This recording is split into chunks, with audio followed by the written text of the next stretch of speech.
Hadirin dan pemirsa, kita lanjutkan debat. Kita kembali ke debat calon presiden, capres dan cawapres 2014 untuk menceritakan atau menggambarkan kepada kita semua visi dan misi mereka perihal pembangunan demokrasi, pemerintahan yang bersih, dan penegakan hukum. Saya ingatkan kepada pemirsa yang ada di rumah, kami memang memberikan peraturan yang jelas bahwa jangan sampai ada tepuk tangan di saat ketika mereka sedang berbicara. Kenapa begitu? Karena ini untuk menghormati pemirsa yang di rumah, agar pemirsa yang di rumah bisa mendapatkan substansi yang sesungguhnya ingin disampaikan oleh kedua pasangan. Saya akan mulai segmen kedua. Segmen kedua ini adalah pertanyaan yang terkait dengan visi dan misi yang Bapak-Bapak sudah sampaikan tadi. Akan saya berikan satu pertanyaan, yang itu akan saya mulai dengan pertanyaan pasangan nomor urut 2 dulu. Jadi satu pertanyaan untuk pasangan nomor urut 2 dan satu pertanyaan untuk pasangan nomor urut 1. Kita mulai ya, Pak Jokowi dan Pak Yusuf Kalla. Pertanyaan untuk Bapak dalam kaitan dengan visi dan misi yang tadi Bapak sampaikan begini. Tolong disimak. Dalam konstelasi Undang-Undang Dasar saat ini, garis-garis besar haluan negara tidak lagi dikenal. Karenanya, pola pembangunan Indonesia ditetapkan melalui rancangan pembangunan jangka pendek, jangka menengah, dan jangka panjang. Dalam pembangunan jangka panjang, jelas diperlukan adanya kesinambungan dari pemerintah sebelumnya dengan pemerintah yang akan datang, supaya tidak ada keterputusan proses pembangunan. Pertanyaannya, dapatkah Anda sebagai calon presiden dan calon wakil presiden melakukan evaluasi kritis terhadap program-program kerja yang telah dilaksanakan oleh pemerintahan saat ini, dan apakah yang akan Anda lakukan selanjutnya untuk mempertahankan untuk hal-hal yang sudah dianggap berhasil, memperbaiki hal-hal yang Anda anggap belum terlalu berhasil, dan kemudian mengubah hal-hal yang belum berhasil. Kira-kira begitu. Saya persilahkan, Anda punya waktu 5 menit untuk menjawab. Saya persilahkan kepada Pak Jokowi dan Yusuf Kalla, 5 menit Anda dimulai dari sekarang. Terima kasih. Memang sebaiknya perencanaan dalam jangka yang panjang itu menjadi titik acuan bagi siapapun yang menjadi presiden dan wakil presiden. Karena tanpa itu pembangunan kita akan terpotong-potong, tergantung kepada pemimpinnya mau gaya apa. Sehingga menurut saya siapapun presidennya, yang baik akan kita lanjutkan, yang tidak baik akan kita evaluasi, kita perbaiki, dan juga akan kita lanjutkan. Tetapi prinsip-prinsip, hal-hal yang prinsip juga harus kita isikan kepada pemerintahan yang baru kita nanti. Juga hal yang berkaitan dengan ideologi juga harus kita isikan kepada program-program yang akan kita kerjakan. Artinya kita tidak ingin meninggalkan rencana jangka panjang, rencana jangka menengah yang sudah ada, karena itu adalah sebuah haluan, sebuah titik akhir yang nantinya akan dituju oleh bangsa dan negara ini. Tetapi hal-hal yang berkaitan dengan ideologi, hal-hal yang berkaitan dengan prinsip tetap akan kita masukkan ke dalam program-program pemerintahan baru kita. Untuk selanjutnya silakan Pak JK melanjutkan. Terima kasih Pak Jokowi. Tentu kita harus melanjutkan, utamanya ialah target-target utama, tujuan berbangsa ini. Dan prinsip-prinsip utama, melaksanakan pemerintah dengan demokratis, melaksanakan pemerintah yang bersifat otonomi, melaksanakan perintah yang memberikan kepercayaan kepada masyarakat, melaksanakan pemerintah yang taat hukum. Dalam hal-hal kebijakan yang menyangkut 5 tahunan, tentu pemerintah yang melaksanakan tugas itu mengevaluasi tiap 5 tahun program-program itu. Contohnya adalah pada dewasa ini ekonomi kita merosot, defisit banyak, anggaran kita tidak berfungsi dengan betul. maka tentu produksi minyak kita semua turun. Karena itulah pemerintah yang akan datang harus memperbaiki kebijakan itu. Tanpa itu negara tidak bisa berkembang. Kalau pada dewasa ini, sebelumnya pertumbuhan kita 7%, sekarang menurun 5%, semua itu harus dikoreksi hingga mencapai pertumbuhan yang lebih baik lagi. Efisiensi pemerintah yang tidak lebih mementingkan rutin dan tinggi yang tidak penting, itu harus reformasi. Karena itulah bagian kita untuk mencapai tujuan. Tanpa reformasi yang baik, begitu juga sistem pembinaan semangat kita, sehingga kita sebut revolusi mental, kadang harus dirubah. Baik sistem pendidikan, baik sistem semangat, bagaimana hukum, jangan banyak korupsi, harus tegas semuanya. Hal-hal itulah tugas pemerintah yang akan datang untuk melaksanakan, bahwa itu membutuhkan koreksi, harus, karena pemerintah dibentuk untuk membuat perubahan. Tanpa pemerintah yang buat perubahan, bukan pemerintah yang baik untuk mencapai tujuan itu. Namun prinsip pokok tetap dijaga. Prinsip pokok tujuan, prinsip pokok asasi, prinsip pelaksanaan hukum, prinsip pokok bagaimana berotonomi, memberikan kewenangan yang baik kepada daerah, karena daerah lah yang harus memutuskan itu. Bagaimana desa harus dibangun yang baik, karena desa lah yang menjadi sumber dana kita semua. Bagaimana usaha kecil harus diberikan keutamaan, karena usaha kecil lah menjadi inti dari pokok permasalahan kesejahteraan rakyat ini. Tanpa itu semua, maka kita tidak bisa mencapai pemerintah yang bersih. Bagaimana efektifnya? Pemerintah yang bersih adalah pemberian efektif. Bukan pemerintah yang hanya besar, yang hanya gagah, tapi pemerintah efektif, melayani secepat-cepatnya. Seperti dikatakan tadi Pak Jokowi. Sistem pemerintahan apa yang lebih baik? Sistem pemerintahan yang transparan, yang terbuka, yang rakyatnya mengetahui itu. Itulah asas hubungannya antara demokrasi yang baik, pemerintahan yang baik, yang efektif, dan juga tata hukum yang baik. Mudah-mudahan itu dapat kita laksanakan. Itulah asas kita. Masih mau ditambahkan? Bapak masih punya waktu sekitar 41 menit. Silahkan kalau masih mau ditambahkan, Pak Jokowi. Dan menurut kami yang paling penting itu, memang perencanaan itu penting.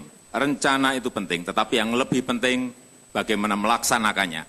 Bagaimana mengeksekusinya, bagaimana memutuskannya, dan bagaimana manajemen pengawasan itu bisa kita lakukan dari detik ke detik, dari hari ke hari, dari minggu ke minggu, dan dari bulan ke bulan. Terus kita lakukan manajemen pengawasan. Yang paling penting menurut saya di negara kita ini, yang paling lemah ada di manajemen pengawasan.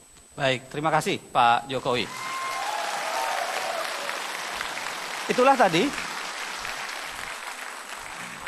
tadi jawaban dari pasangan nomor urut 2, Pak Jokowi dan Yusuf Kalla. Sekarang kita akan menuju ke pasangan nomor urut 1, Pak Prabowo dan Pak Hatta Rajasa. Pak Prabowo dan Pak Hatta Rajasa, tadi kami mendengarkan begitu banyak visi dan misi yang Anda ingin sampaikan. Tapi begini, sayangnya Indonesia masih dipersepsikan sebagai negara yang memiliki tingkat korupsi yang tinggi, sebagaimana pandangan tergambar dari berbagai angka survei. Indonesia juga dilihat sebagai negara yang masih memiliki kinerja pemerintahan yang belum baik, kalau kita lihat dari indeks efisiensi dan efektivitas pemerintahan. Yang memprihatinkan, Indonesia dilihat belum dapat melakukan perlindungan hak asasi manusia secara baik. Sebagai negara hukum, Indonesia masih dianggap belum mampu melakukan penegakan hukum secara adil, karena penegakan hukum Indonesia cenderung dianggap tajam ke bawah, namun tumpul ke atas. Lagi pula, masih banyak juga mafia peradilan di dalamnya. Pertanyaannya begini, Pak Prabowo dan Pak Hatta, apa agenda khusus yang lebih detail, apa agenda khusus yang akan Anda lakukan untuk memperbaiki keadaan ini?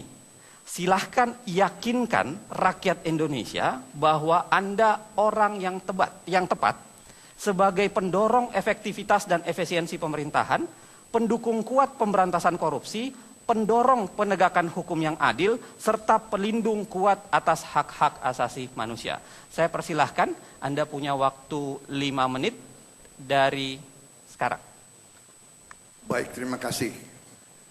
Memang kita rasakan inilah kelemahan-kelemahan bangsa kita sekarang. Korupsi, kinerja pemerintah yang kurang maksimal, dan keadilan hanya kepada yang kuat, kepada yang kaya, ini kita rasakan. Tetapi ini semua menurut kami, ini adalah suatu akibat dari kebocoran kekayaan nasional yang besar.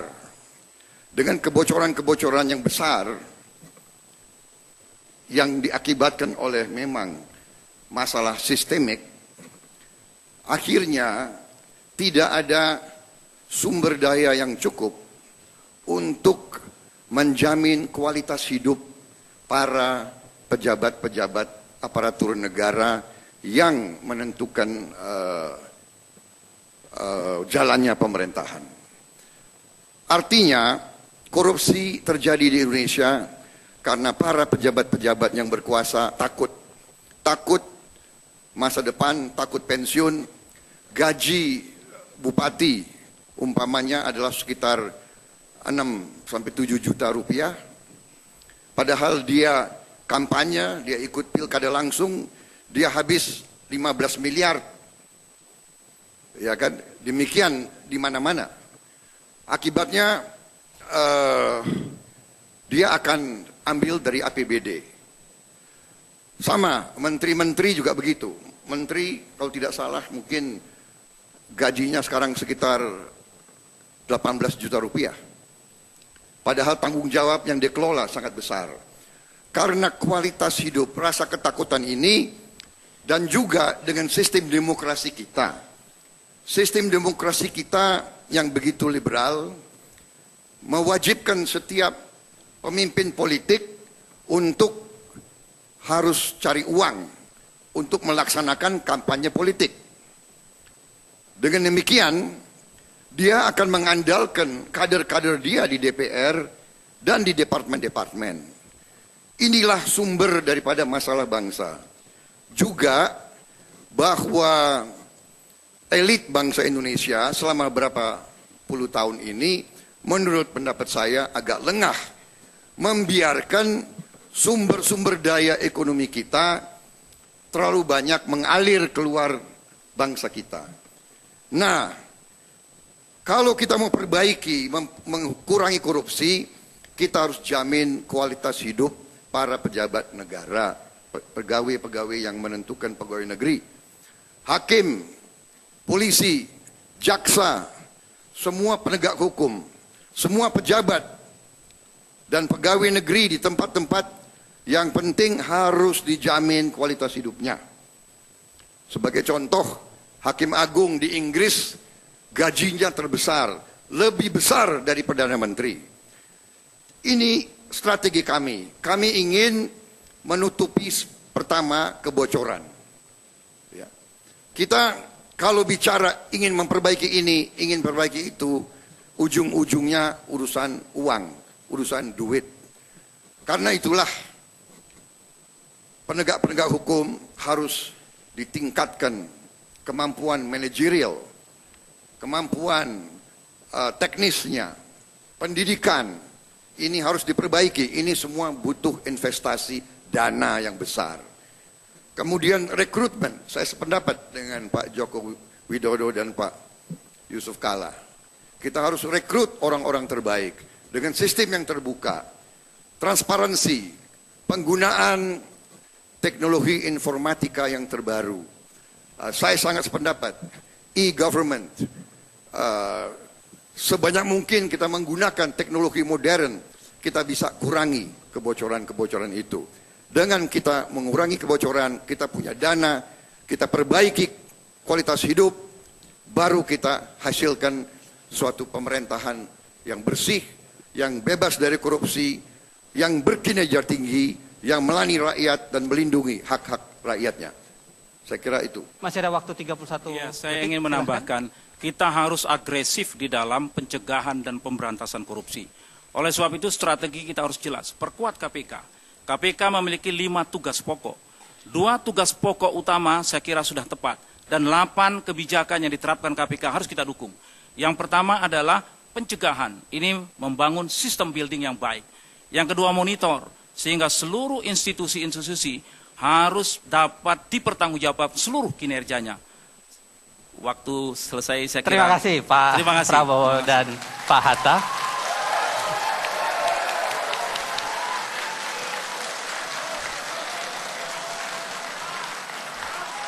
Anda sudah mendengarkan paparan yang lugas, yang jelas dari para kandidat. Anda sudah dengarkan.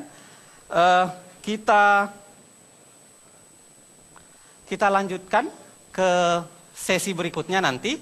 Sesi berikutnya itu adalah sesi di mana saya akan memberikan pertanyaan yang berkaitan dengan tema masing-masing satu dan masing-masing akan menjawab dengan waktu yang akan ditentukan. Tentu ini sangat Anda nantikan, karenanya jangan kemana-mana, kita kembali debat kandidat calon presiden dan calon wakil presiden sesaat lagi. Segmen ini saya akan melontarkan pertanyaan dalam kaitan dengan tema ini. Satu pertanyaan yang akan dijawab oleh berdua secara berurutan, dan satu lagi pertanyaan yang akan juga dijawab secara berurutan. Pertama, karena tadi terakhir ke Pak Jokowi, maka pertanyaan ini saya akan sampaikan duluan kepada Pak Prabowo Subianto dan Pak Hatta Rajasa. Karena pertanyaannya agak panjang, jadi mohon barangkali bisa disimak.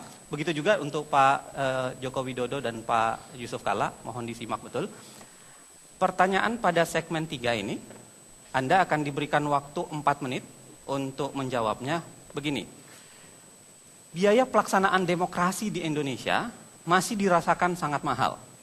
Ini terlihat dari besarnya biaya pengelolaan organisasi partai politik hingga biaya pencalonan dan pemilihan anggota parlemen.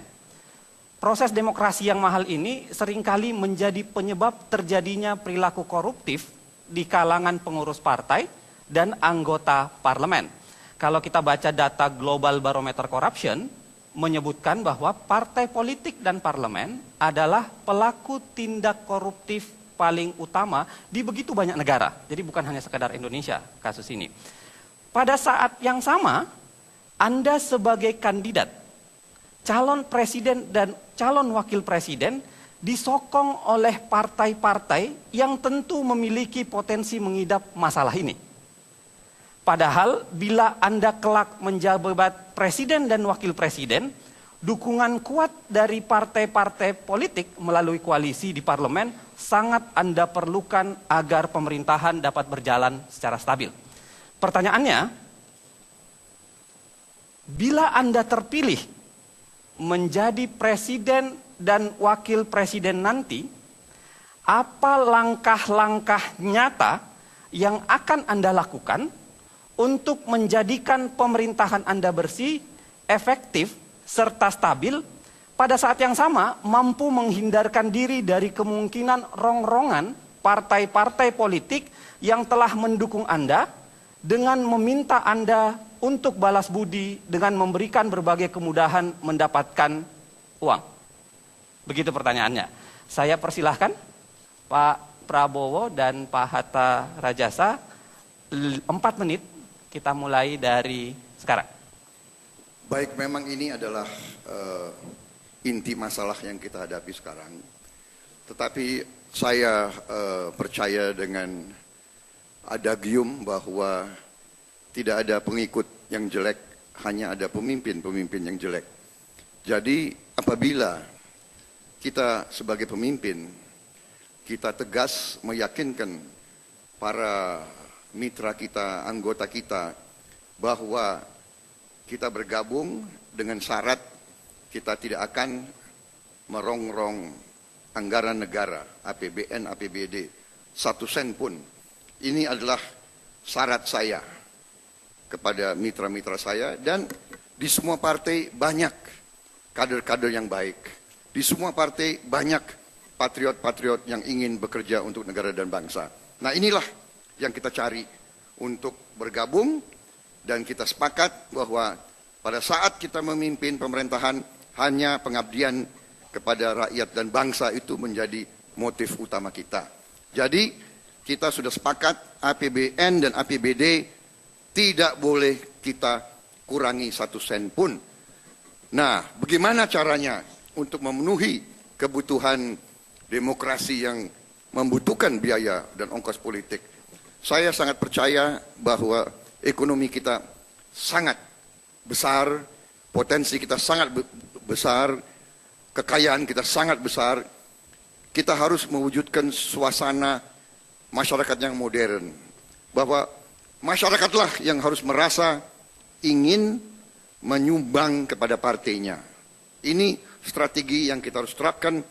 Kita harus minta anggota kita untuk berkorban mendukung perjuangan partai. Saya kira itu salah satu strategi yang bisa kita terapkan. Silahkan Ya, Pak Hatta. saya menambahkan, yang pertama, Presiden dipilih langsung oleh rakyat. Oleh sebab itu, Presiden memegang mandat rakyat bertanggung jawab kepada rakyat, bukan kepada partai politik. Oleh sebab itu, jangan pernah permisif dan jangan pernah dalam koalisi tunduk kepada apa yang dimaui oleh partai-partai politik yang ada dalam koalisi. Oleh sebab itu, tegas di dalam menjalankan pemerintahan sesuai dengan visi misi yang dikembangkan, sesuai dengan RPJMN yang dikembangkan, dan sesuai pula dengan pembangunan jangka panjang sebagai guidance kita. Yang kedua, yang paling penting dan ini sangat mendasar, yaitu kita jangan menempatkan pemilihan SDM, baik menteri maupun pejabat-pejabat penting, itu didasarkan kepada alokasi kepada partai-partai politik. Ini harus tegas dan dijadikan budaya siapapun presidennya. Oleh sebab itu yang terpenting nantinya itu adalah memberikan kesempatan kepada putra-putri terbaik. Dalam bahasa yang lebih sederhana adalah kabinet ahli atau second kabinet. Dan yang ketiga yang paling penting juga adalah di dalam pembiayaan. Tadi dikatakan demokrasi kita yang sangat mahal, maka pemerintahan mendatang harus melakukan evaluasi kritis terhadap cara kita melaksanakan pemilihan pilkada, pemilihan legislatif yang tadi dikatakan syarat dengan uang. Oleh sebab itu, kami bertekad nanti akan menyempurnakan ini. Demokrasi harus sederhana, murah, dan tidak membebani rakyat. Dan demokrasi harus menghasilkan putra-putri terbaik, apakah ia akan ada di legislatif, apakah ia akan menjadi bupati, wali kota, gubernur, atau menjadi presiden dan wakil presiden. Jadi demokrasi yang betul-betul dari rakyat untuk rakyat dan betul-betul menuju kepada kemakmuran. Terima kasih Pak Hatta Rajasa dan Pak Prabowo.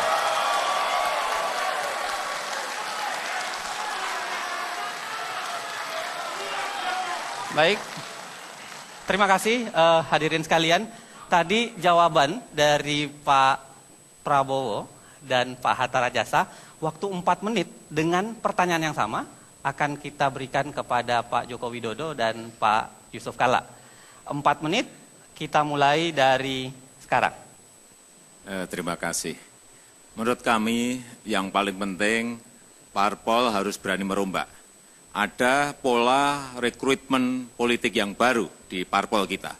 Sehingga jelas siapa yang terbaik itulah yang diajukan. Seperti yang ada di partai kami. Saya bukan ketua partai, tapi saya dijadikan calon presiden karena ada rekam jejak dan ada, menurut saya, ada prestasi. Yang kedua, sejak awal sudah kami sampaikan bahwa kami ingin membangun sebuah koalisi, sebuah kerjasama yang ramping. Tidak usah banyak parpol yang bergabung banyak-banyak, tidak apa-apa. Tetapi yang paling penting adalah bahwa nantinya dalam bekerja kita ingin mengedepankan kepentingan rakyat terlebih dahulu. Bukan membagi-bagi menteri di depan, bukan membagi-bagi kursi di depan, bukan membagi-bagi kue di depan. Tetapi yang paling penting adalah sejak awal kita sampaikan koalisi kerjasama kita ada kerjasama ramping. Ini untuk menghindari agar nantinya yang terjadi tidak hanya bagi-bagi kursi. Kemudian yang ketiga, dalam melaksanakan kampanye, kami juga ingin mendapatkan dukungan rakyat dari sisi pendanaan. Oleh sebab itu kami membuka rekening gotong royong, sumbangan dari rakyat yang nantinya akan diaudit oleh lembaga yang kredibel, sehingga kami tidak bisa ditekan oleh siapapun, karena biaya kami akan kami buka secara transparan. Kami mempunyai rekam jejak untuk itu. Silakan dilanjutkan, Pak. Silakan, Pak. Terima kasih. Kita menyadari memang bahwa biaya politik kita mahal akibat begitu banyak pilkada, begitu banyak pemilu di tanah air ini. Maka tentu yang harus kita perbaiki ialah sistem itu sendiri. Bagaimana pilkada disatukan lebih banyak sehingga efisiensi baik partai baik dan termasuk negara. Kedua, bagaimana rekrutmen menjadi hal yang sangat penting, bagaimana caranya tidak lagi seperti tahun lalu seperti ini. Kedua ialah memang adalah filosofi yang berbeda barangkali dari kami. Kami bersyukur seperti katakan Pak Jokowi, partai pendukung kami adalah keikhlasan. Tidak ada janji berapa 7-8 menteri sehingga tidak ikatan. Tidak ada janji siapa menjabat apa, menteri apa lebih tinggi, jabatan lebih tinggi. Kami tidak ada. Ini keikhlasan, ini tidak ada beban sama sekali. Ya kan? Itu yang menyebabkan kami biaya murah. Kalau biaya murah pasti tidak ada tekanan. Kalau biaya mahal ada tekanan, gitu kan? Kemudian tentu bahwa pengalaman kita semua, kami bersyukur. Ini partai tidak banyak, jadi berarti walaupun juga semua partai ikhlas, makin kecil lagi tidak banyak. Jadi tidak Pak Moderator, apa yang diharapkan disangkakan bahwa kami akan tertekan, tidak sama sekali, karena semua ikhlas. Jadi itulah keikhlasanlah, ketujuanlah yang akan membentengi semua akibat negatif apabila akan terjadi dugaan-dugaan ini. Insya Allah kami akan bebas, kami sampaikan ke seluruh rakyat, kami akan bebas daripada itu, karena memang keikhlasan mendasari kita semuanya. Terima kasih. Pak Joko Widodo dan Pak Joko Widodo masih ada waktu 31 detik. Silahkan kalau masih mau ditambahkan. Ya, tradisi yang baru ini harus kita mulai. Bahwa yang menjadi capres tidak harus ketua umum partai. Seperti saya dan Pak JK, bukan ketua umum partai. Ini tradisi baru yang harus kita mulai. Dan saya kira dengan cara-cara seperti ini, nanti yang akan maju adalah yang terbaik, bukan yang ketua partai. Terima kasih. Silakan tepuk tangan.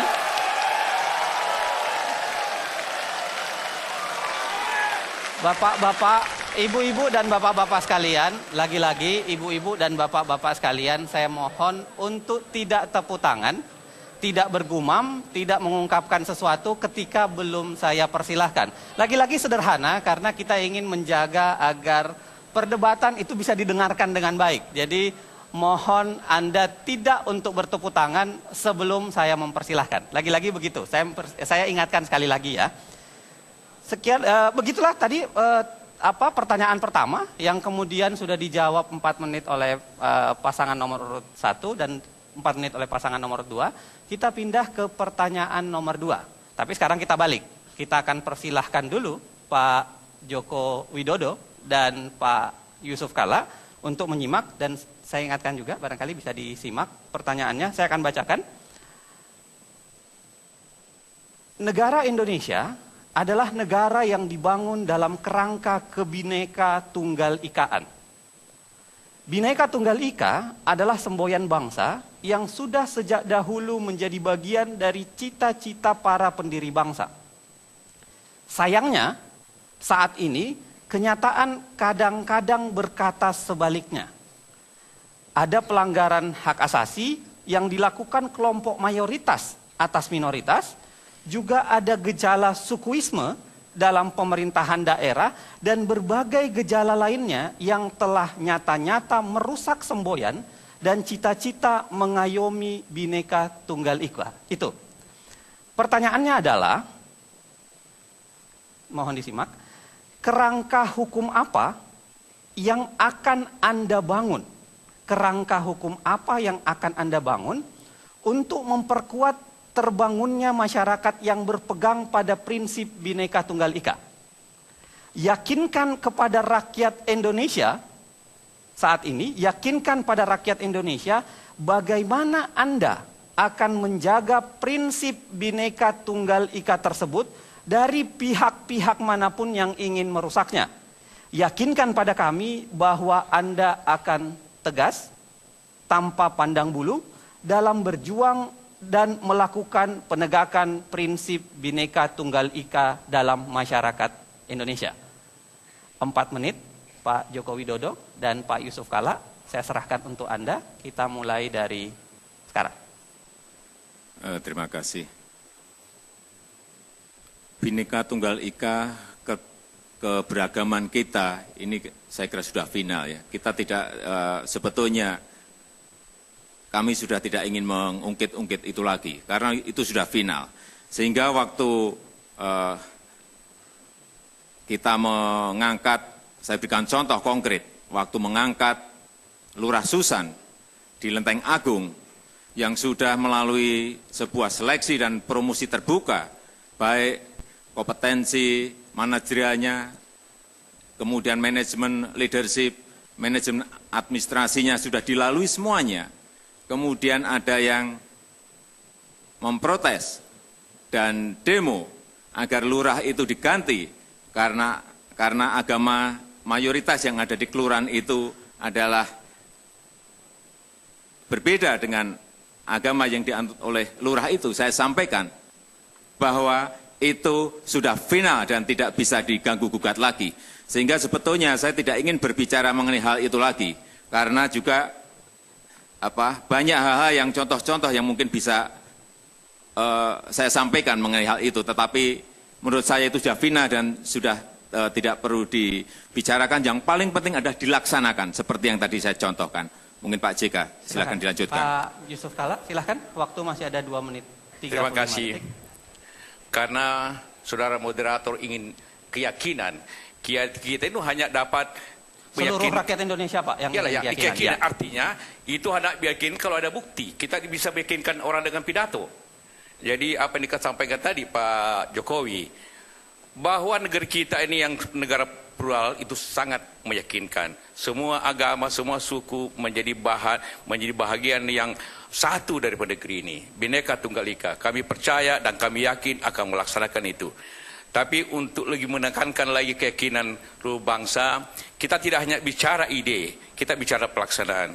Pada saat banyak bagian negeri ini yang terjadi pecah belah, banyak negeri ini yang tidak meyakini ini, banyak negeri ini saling membunuh karena perbedaan agama, suku.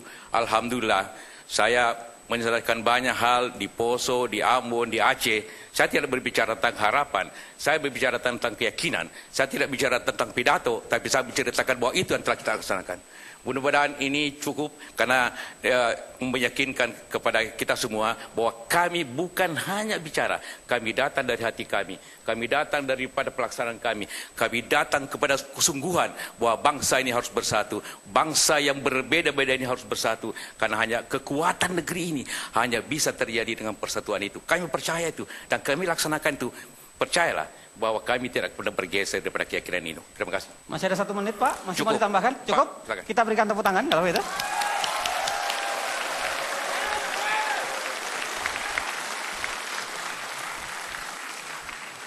Pak Prabowo dan Pak Hatta Rajasa, pertanyaan yang sama. Mudah-mudahan Pak Bapak masih mengingatnya, masih ini. Anda diberikan waktu 4 menit untuk menjawabnya. Saya persilahkan. Kita mulai dari sekarang. Silahkan, Pak. Baik, terima kasih. Pertanyaan tadi adalah kerangka hukum apa yang akan dibangun untuk menjamin nilai Bhinneka Tunggal Ika. Kalau kita bicara itu, sebetulnya piranti hukum yang ada di bangsa kita sudah cukup. Undang-Undang Dasar 1945 sebetulnya sudah sangat jelas, apalagi dalam versi yang asli tanggal 18 Agustus 1945. Dan kami juga saya kira sudah jelas dan tegas, ya kami yang mencalonkan orang minoritas menjadi wakil gubernurnya Saudara Joko Widodo, Saudara Ahok, waktu itu cukup kontroversial, tetapi saya sebagai pimpinan Partai Gerindra, Ketua Dewan Pembina, Sayalah yang keras mempertahankan waktu ada serangan-serangan bahwa tidak baik atau tidak mungkin orang minoritas menjadi wakil gubernur. Saya kira saya mengambil satu sikap yang diketahui oleh umum, yaitu komitmen kita terus-menerus, tetapi intinya bukan kerangka hukum.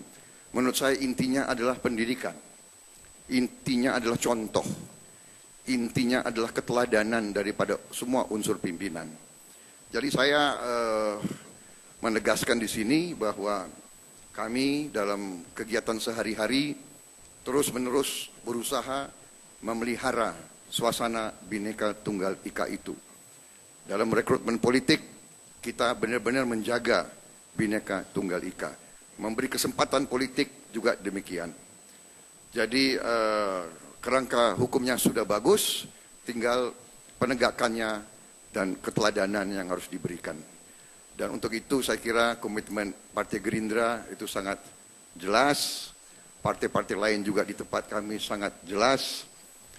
Kami tidak main-main dengan masalah Bhinneka Tunggal Ika ini. Pak Hatta. Silahkan Pak Hatta, masih ada satu. Keberagaman dan kebinekaan adalah rahmat anugerah Allah Subhanahu wa taala yang harus kita pelihara dan harus kita jaga dengan baik. Negeri ini dibangun atas dasar keinginan bersama untuk hidup bersama dalam negara kesatuan Republik Indonesia yang diaduk oleh sentimen kesejarahan dari rasa nasionalisme dan multikulturalisme. Meniadakan satu di antara itu hanya akan merusak yang satunya. Oleh sebab itu kebinekaan adalah harga mati bagi kita semua, dan kekuatan bangsa kita justru terletak keberagaman dan perbedaan itu.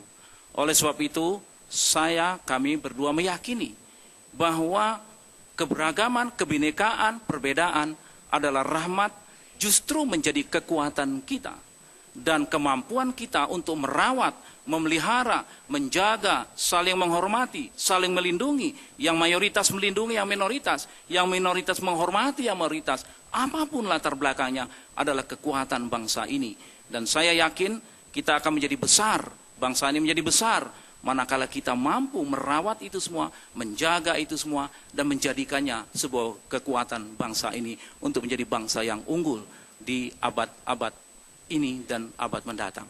Terima kasih. Cukup, Pak. Silakan.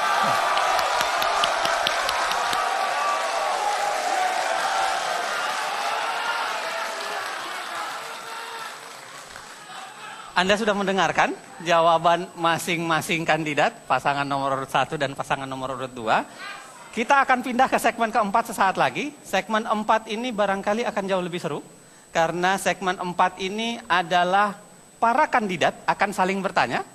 Pak Prabowo dan Pak Hatta Rajasa akan memberikan pertanyaan kepada Pak Joko Widodo dan Pak Yusuf Kalla.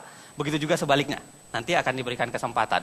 Karenanya jangan kemana-mana, kita kembali ke debat calon presiden dan wakil presiden sesaat lagi. Dan hadirin sekalian, kita akan lanjutkan perdebatan ini masuk ke sesi yang keempat. Sesi yang keempat itu seperti yang saya sampaikan tadi, masing-masing pihak akan memberikan satu pertanyaan kepada pihak yang satunya. Tapi dengan aturan kira-kira begini Pak, Pak Joko Widodo dan Pak Yusuf Kalla, begitu juga Pak Prabowo dan Pak Hatta Rajasa, Anda diberikan kesempatan untuk bertanya 1 menit, lalu kemudian akan dijawab 3 menit, lalu akan diklarifikasi, akan ditanggapi lah jawaban itu selama 3 menit, dan kami memberikan lagi 3 menit terakhir kepada Anda. Jadi dia akan berlempar 1 pertanyaan, 3 menit jawaban, 3 menit tanggapan, lalu 3 menit klarifikasi terakhir.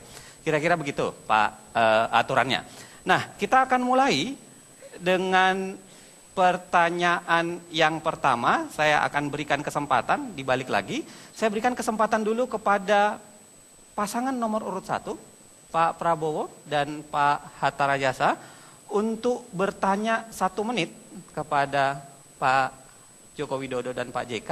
Lalu saya kembalikan ke Anda 3 menit, lalu akan kembali lagi ke mereka 3 menit. Ya, saya persilahkan Anda membaca atau menyampaikan pertanyaan dari Anda. Pertanyaan apa yang sangat Anda ingin sampaikan kepada kandidat nomor urut 2? Saya berikan kesempatan 1 menit, dimulai dari sekarang. Silahkan. Baik, terima kasih Saudara Joko Widodo. Seandainya Anda jadi presiden, ada satu hal yang ingin kami tanya, yaitu tentang pemilihan kepala daerah, bupati dan wali kota. Setelah dihitung, kalau pemilihan langsung 500 bupati kepala daerah, bupati wali kota itu kurang lebih membutuhkan biaya 13 triliun kalau pemilihan langsung. Kalau pemilihannya lewat DPRD, berarti kita menghemat 13 triliun. Bagaimana sikap Bapak tentang hal itu?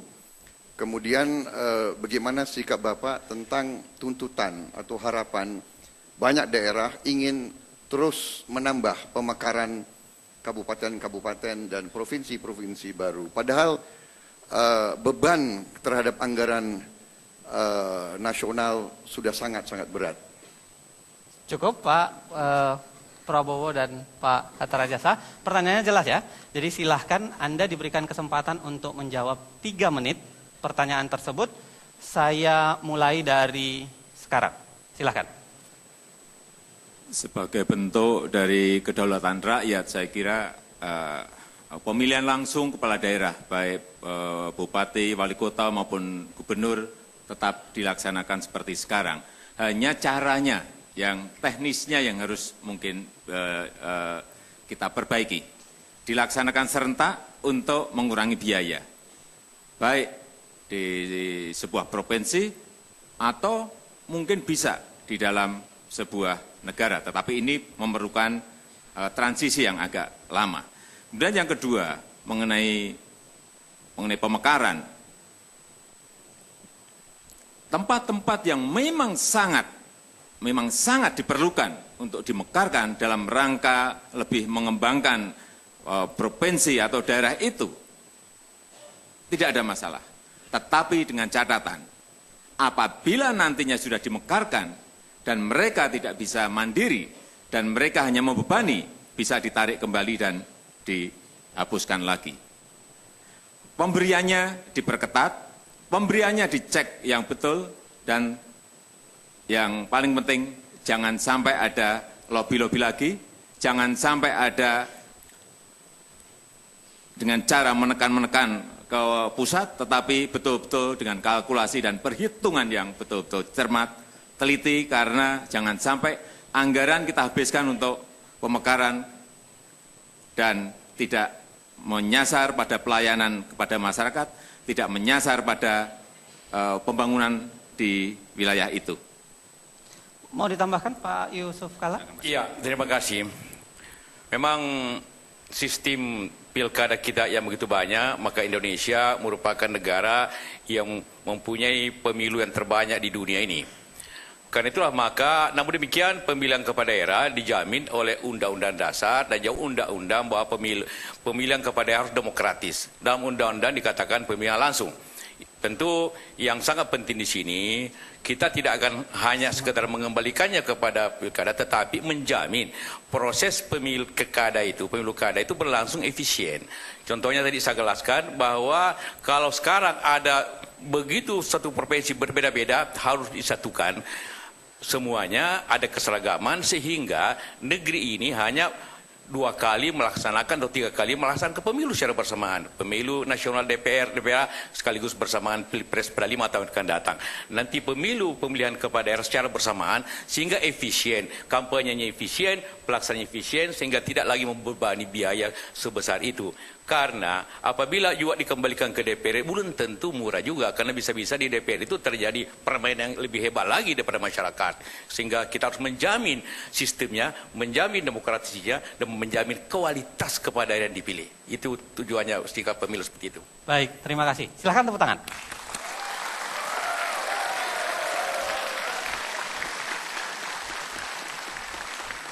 Pak Prabowo dan Pak Hatta Rajasa sudah mendengarkan barangkali dan mencatat, saya lihat tadi. Anda silahkan memberikan tanggapan, catatan kritis juga boleh terhadap jawaban yang diberikan dari Pak Joko Widodo dan Pak Yusuf Kalla. Anda punya waktu 3 menit, saya persilahkan dari sekarang. Silahkan. Ya, saya diberi kesempatan Pak Prabowo untuk menanggapi. Walaupun tadi itu belum dijelaskan seperti apa yang disebut efisien itu, masih kualitatif, belum terukur, tapi memang kita harus melaksanakan sebuah pemilihan yang lebih sehat, yang lebih terukur, yang tidak terlalu boros dengan biaya. Walaupun Undang-Undang Dasar 45 kita tidak mewajibkan pemilihan presiden, bupati, wali kota, gubernur secara langsung sebagaimana pemilihan presiden, namun pemilihan demokratis tersebut saat ini kalau melalui DPR memang masih memerlukan transisi waktu yang cukup kita perlukan.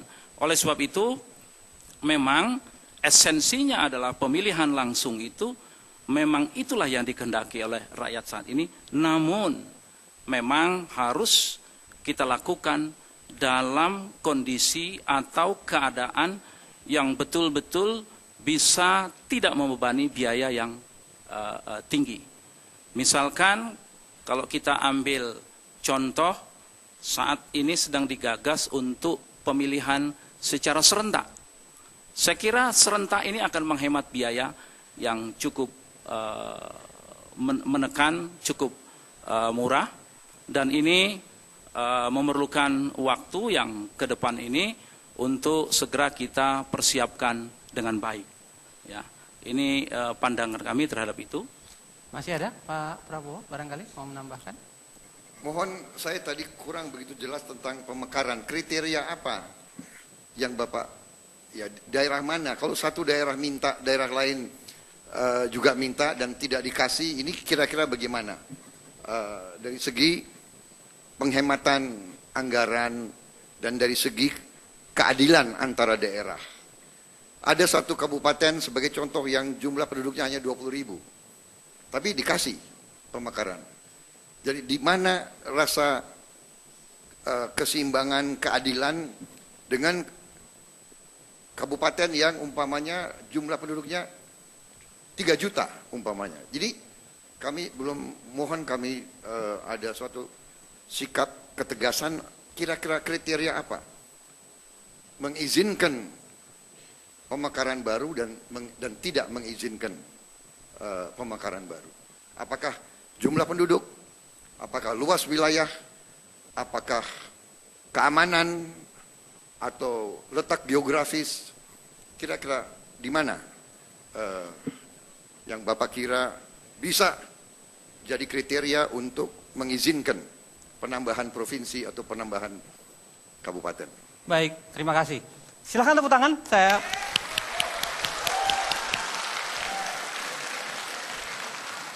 Pak Jokowi dan Pak Yusuf Kalla, kelihatannya ada yang harus Anda klarifikasi lebih lanjut dari pertanyaan Pak Prabowo dan Pak Hatta Rajasa. Anda punya waktu 3 menit. Saya persilahkan dari sekarang. Tentu saja banyak yang harus dikalkulasi, banyak yang harus dihitung.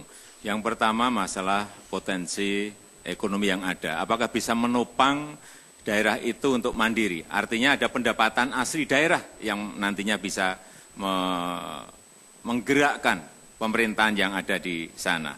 Kemudian juga yang kedua, apakah dengan dibuka daerah baru itu, rakyat mendapatkan manfaatnya? Atau hanya elitnya yang mendapatkan manfaat? Karena yang banyak elitnya saja yang mendapatkan manfaat, tapi rakyatnya tidak mendapatkan manfaat. Tentu saja juga masalah keluasan wilayah itu juga menjadi perhitungan. Karena apa? Daerah yang luas, kemudian hanya dipegang oleh misalnya satu bupati, itu sangat dalam melayani rakyatnya akan tidak akan efektif dan tidak akan efisien. Sehingga ini juga harus menjadi pertimbangan. Jumlah penduduk Jumlah penduduk juga harus menjadi pertimbangan. Apakah penduduk yang hanya sedikit itu bisa diberikan? Saya kira bisa saja, tetapi dengan catatan bahwa nantinya pemekaran ini memberikan manfaat yang sebesar-besarnya untuk rakyat, untuk masyarakat. Intinya adalah kemanfaatan bagi masyarakat, kemanfaatan bagi rakyat, kemanfaatan bagi warga. Arahnya ke sana, bukan memberikan keuntungan-keuntungan kepada elit-elit politik yang ada, yang meminta pemekaran itu. Pak Yusuf Kalla, ada yang Ya. mau tambahkan? Pertama, terima kasih kepada Hatta. Bapak setuju dengan kami, itu yang pertama. Jadi kita tidak perlu komentari lagi karena beliau 100% setuju. Kedua, menambahkan sedikit tentang pemekaran. Jadi apa yang dikatakan Pak Jokowi tadi, pemekaran itu dilihat tujuannya. Tujuannya ialah setiap daerah baru harus memberikan yang lebih baik. Lebih baik kesejahteraannya, lebih baik kemakmurannya, lebih baik investasinya, lebih baik pengelolaannya, dan juga demokrasinya yang baik. Jadi ukurannya tadi sudah dikeluarkan. Apakah luas daerah, luas penduduk, letak wilayah, tapi yang penting efektivitasnya, apakah itu memberikan lebih baik atau tidak. Begitu memberikan lebih baik, boleh kita pakai. Begitu efeknya jelek, kita harus bertindak yang lain lagi. Kalau perlu menyatukan kembali, itu undang-undang menjamin itu. Sehingga asas yang pokok, asas manfaat. Bukan hanya asas geografis, bukan hanya asas penduduk, bukan asas letak, tapi asas manfaat, asas kemakmuran, asas kesejahteraan, dan jangkauan daripada pemerintah itu sendiri kepada daerahnya. Terima kasih. Cukup? Kita tepuk tangan.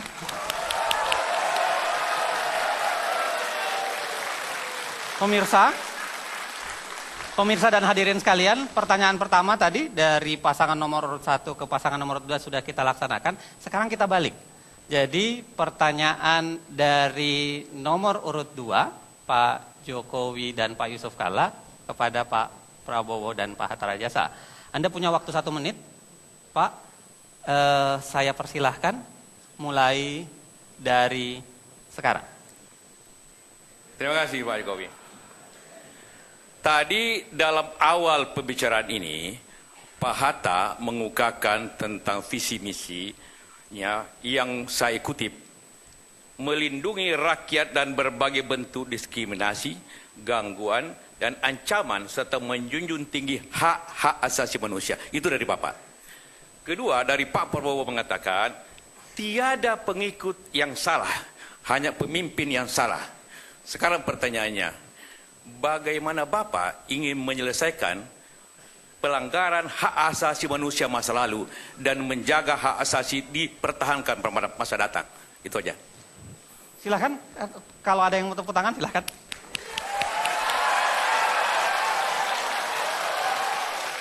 Saya ingatkan bahwa debat ini adalah untuk menggali misi visi, memberikan tanggapan, dan ini adalah hal yang harus dijawab. Akan kita berikan waktu 3 menit, Pak Prabowo dan Pak Hatta Rajasa. Kita mulai dari sekarang. Silahkan, Pak. Baik, hak asasi manusia yang paling dasar adalah hak untuk hidup.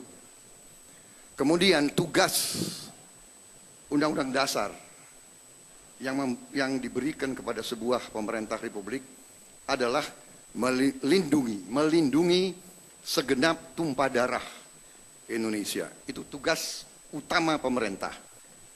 Sebuah pemerintah harus melindungi segenap tumpah darah dari segala ancaman, apakah dari luar negeri atau dari dalam negeri.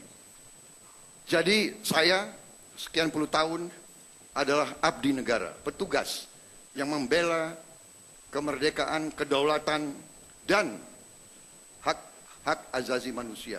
Mencegah kelompok-kelompok radikal ataupun kelompok-kelompok yang menggunakan kekerasan mengancam keselamatan hidup orang-orang yang tidak bersalah. Orang-orang yang tidak bersalah. Jadi, manakala kita menghadapi kelompok-kelompok yang merakit bom, yang ingin menimbulkan huru-hara, yang mengancam kelangsungan hidup negara dan bangsa, ya, mereka ini ancaman terhadap hak asasi manusia. Nah, karena itu, kewajiban seorang petugas, kewajiban seorang pembela negara dan bangsa, melindungi segenap tumpah darah dari ancaman-ancaman tersebut. Dalam pelaksanaan tugas, sebagai prajurit, manakala kita melaksanakan tugas dengan sebaik-baiknya, yang menilai itu adalah atasan. Jadi saya mengerti Pak, arah Bapak. Tidak apa-apa, tidak apa-apa. Ya, saya tidak apa-apa. Tetapi saya ada di sini, saya sebagai mantan prajurit telah melaksanakan tugas dengan sebaik-baiknya. Selebihnya atasan yang menilai. Apakah saya, kan arah Bapak kira-kira gitu, bahwa saya tidak bisa menjaga HAM karena saya pelanggar HAM. Kira-kira itu kan Bapak arahnya. Iya kan? Padahal Bapak tidak mengerti, justru kami ini di tempat-tempat yang susah, di mana-mana sering harus ambil tindakan untuk keselamatan rakyat Indonesia yang banyak. Sebagai contoh, di negara kita, di Singapura, tetangga kita, memegang bom saja itu hukuman mati, wajib. Memegang saja, tidak melaporkan. Apalagi merakit, apalagi menyebarkan. Jadi saudara Pak Yusuf Kalla, saya bertanggung jawab dan hati nurani saya bersih. Saya pembela hak asasi manusia yang paling keras di Republik ini. Saya tidak ragu-ragu. Cukup Pak Prabowo. Silahkan tepuk tangan.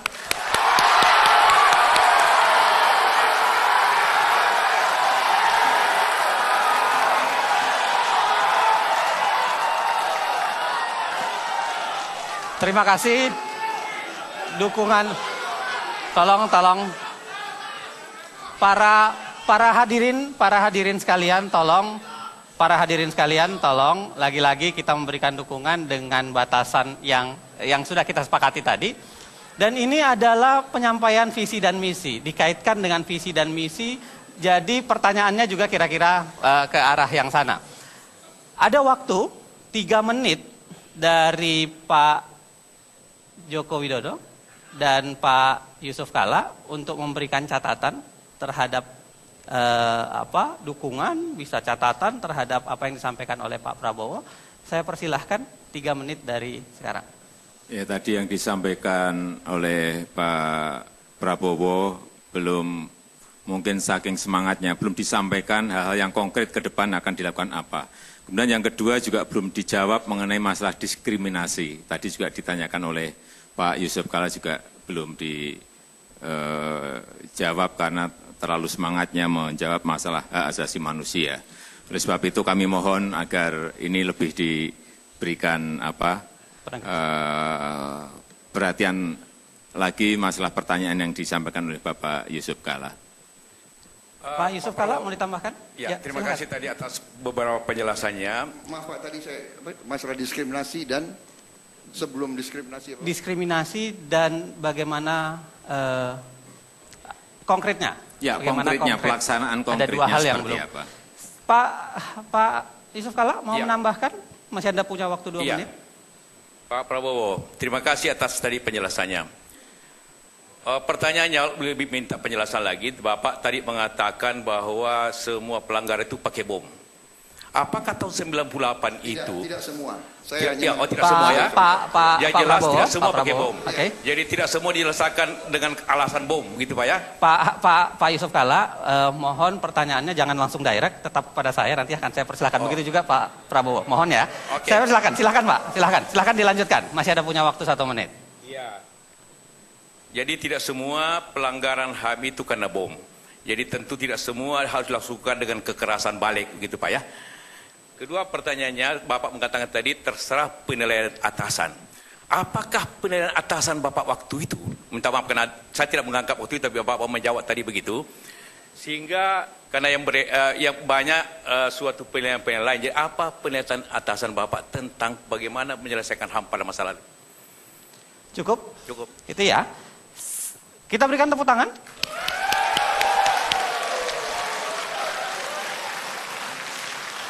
Saya berikan kesempatan 3 menit kepada Pak Prabowo dan Pak Hatta Rajasa bisa memberikan klarifikasi, catatan, bahkan mungkin memberikan penjelasan yang lebih konkret dalam kaitan yang ditanyakan, termasuk 2 hal yang tadi yang belum ditanyakan.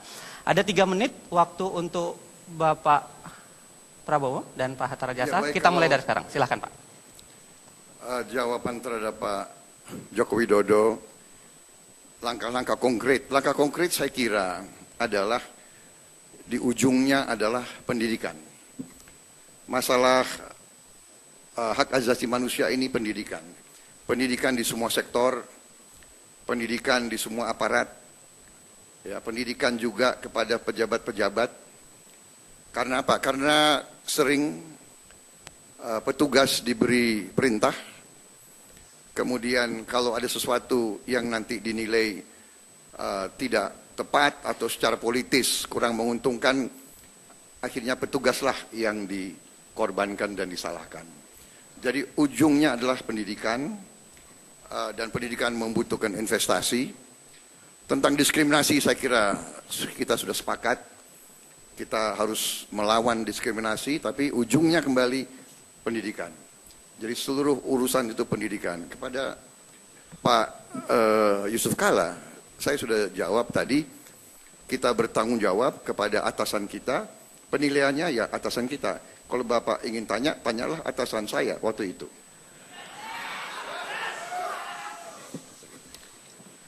Ada yang mau disampaikan lagi, Pak Hatta Rajasa? Barangkali masih ada waktu 1 menit. Saya kira tadi yang disampaikan, ditanyakan Pak Yusuf Kalla kepada saya soal diskriminatif dan Pak Jokowi juga, memang salah satu hal yang paling mendasar menyangkut hak-hak warga negara kita adalah jangan sampai ada diskriminatif dalam perlakuan hukum.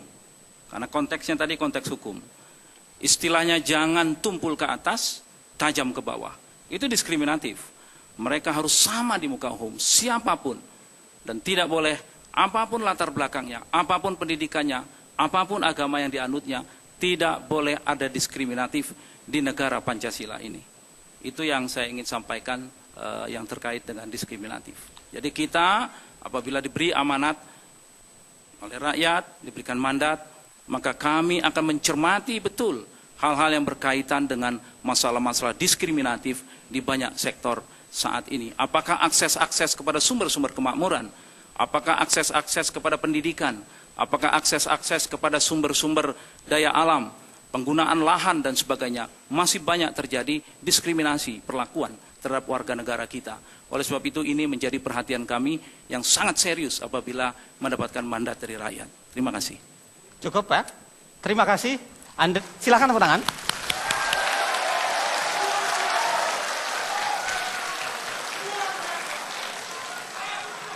Pemirsa dan hadirin sekalian, Anda sudah mendengarkan sesi keempat, sesi yang ada lontaran saling bertanya antara kandidat, dan tadi kelihatannya ada catatan kritis, ada catatan klarifikasi, dan itu menjadi menarik untuk kita lihat kemudian. Kita akan pindah ke segmen kelima. Segmen kelima ini adalah segmen di mana saya akan memberikan 1 pertanyaan penutup. Jadi Anda kaitkan dengan misi visi Anda. Jadi misi visi Anda itu kan saya tadi perhatikan Pak Prabowo dan Pak Hatta Rajasa, begitu juga Pak Joko Widodo dan Pak JK.